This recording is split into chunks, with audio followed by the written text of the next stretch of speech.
Hello friends, स्वागत है आपका हमारे चैनल मोहित सिंह रोल पे।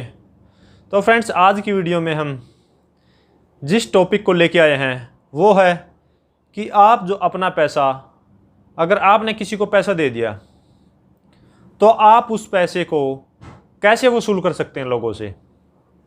पैसा तो आपने दे दिया गुड फेथ में, क्योंकि नॉर्मली आजकल क्या क्या होता है, एक पर्सन जो पैसा लेने के लिए आता है, अब उस टाइम तो बिल्कुल मायूस सा मुँह लेके आएगा कि मैंने पैसा लेना है।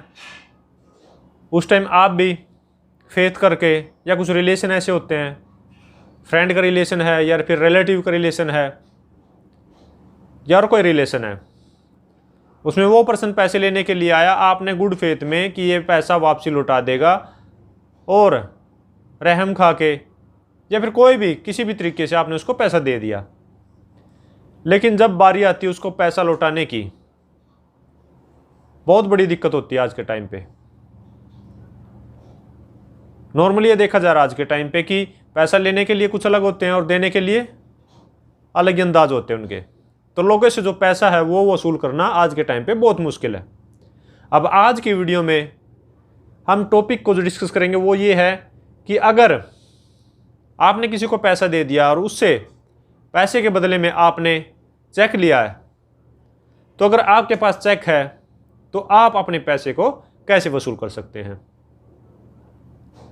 अब पहली बात तो ये, जब भी आप किसी को पैसा दें, हम ये नॉर्मली बताते हैं कि जो चेक है वो पूरा का पूरा उसी की हैंडराइटिंग में फिल करवाएं। जितना भी पैसा आपने दिया है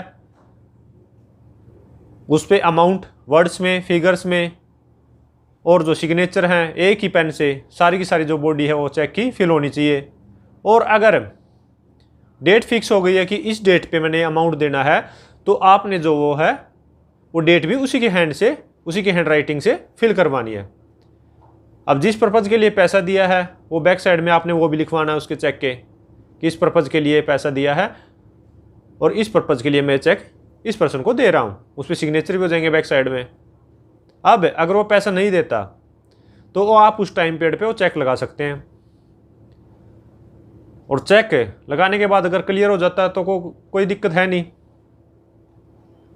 अगर वो क्लियर नहीं होता तो आपने उसको लीगल नोटिस देना विद इन 1 मंथ, बहुत ज़रूरी है। और नोटिस देने के बाद आपने 15 दिन वेट भी करना है, ये भी बहुत ज़रूरी है।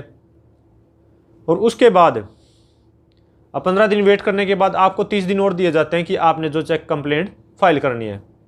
आपने जो अब वो कंप्लेंट फाइल कर दी, कॉम्प्रोमाइज़ तो किसी भी टाइम हो सकता है चेक बाउंस केस में।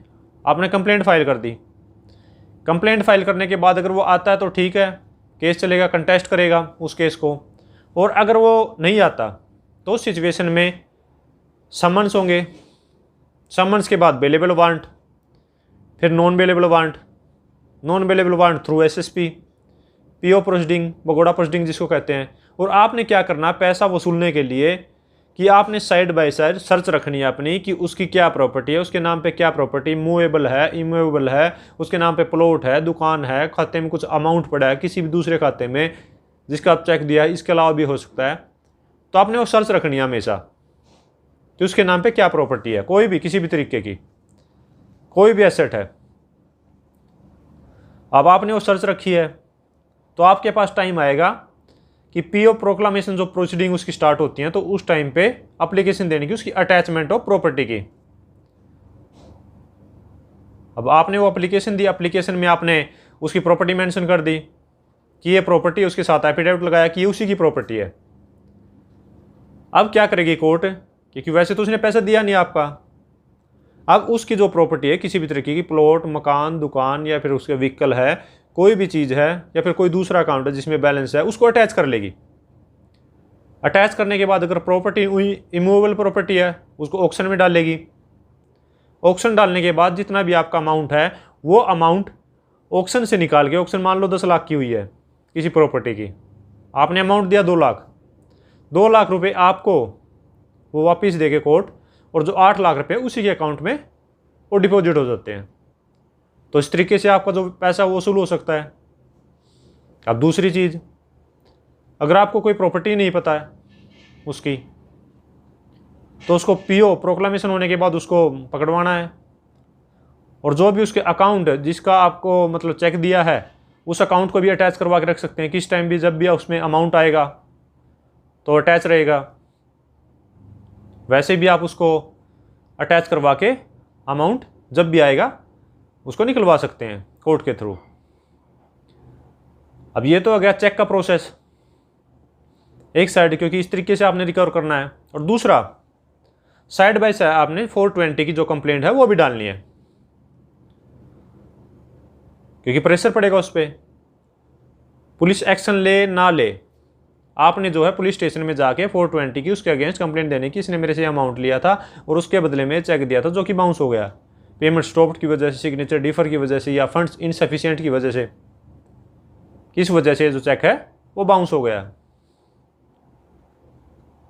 वहाँ से प्रेशर पड़ेगा। अगर वहाँ से आपका सोल्यूशन नहीं होता पुलिस स्टेशन से, एसएसपी ऑफिस में उसकी कंप्लेंट दे। उसके लिए हमने सेपरेट वीडियो बनाई है कि एसएसपी कंप्लेंट अगर आप देते हैं एसएसपी ऑफिस में तो उसका कैसे ट्रैक रिकॉर्ड कर सकते हैं आप, क्या चल रहा है उसमें, पुलिस क्या एक्शन ले रही है। तो इस तरीके से जो आप अपना पैसा वो वसूल कर सकते हैं। और एक और चीज़ कि अगर उस पर्सन की डेथ हो जाती है तो आप जो उसके लीगल रिप्रेजेंटेटिव हैं उन पे रिकवरी सूट, सिविल सूट डाल के वो पैसा उन पे भी रिकवर कर सकते हैं, लेकिन 3 साल के अंदर अंदर। जब से आपने अमाउंट दिया उससे 3 साल के अंदर अंदर ही आपने जो है चेक बाउंस का केस डालना है और रिकवरी सूट भी डालना है, नहीं तो बड़ी दिक्कत हो जाती है फिर।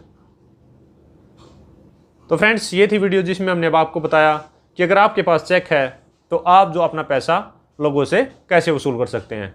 तो फ्रेंड्स अगर ये वीडियो आपको अच्छे लगे तो लाइक कीजिए, शेयर कीजिए, और अगर आपने ये चैनल अब तक सब्सक्राइब नहीं किया तो चैनल को सब्सक्राइब कर लीजिए। और इसके अलावा हमारा एक नया चैनल है लीगल अटैक के नाम से, आप उस चैनल को भी सब्सक्राइब कर सकते हैं, क्योंकि उस पर भी जो लीगल टॉपिक हम डिस्कस करते हैं। तो फ्रेंड्स इस वीडियो में इतना ही, मिलते हैं नई वीडियो में नई किसी लीगल टॉपिक के साथ। तब तक के लिए thank you so much, bye bye.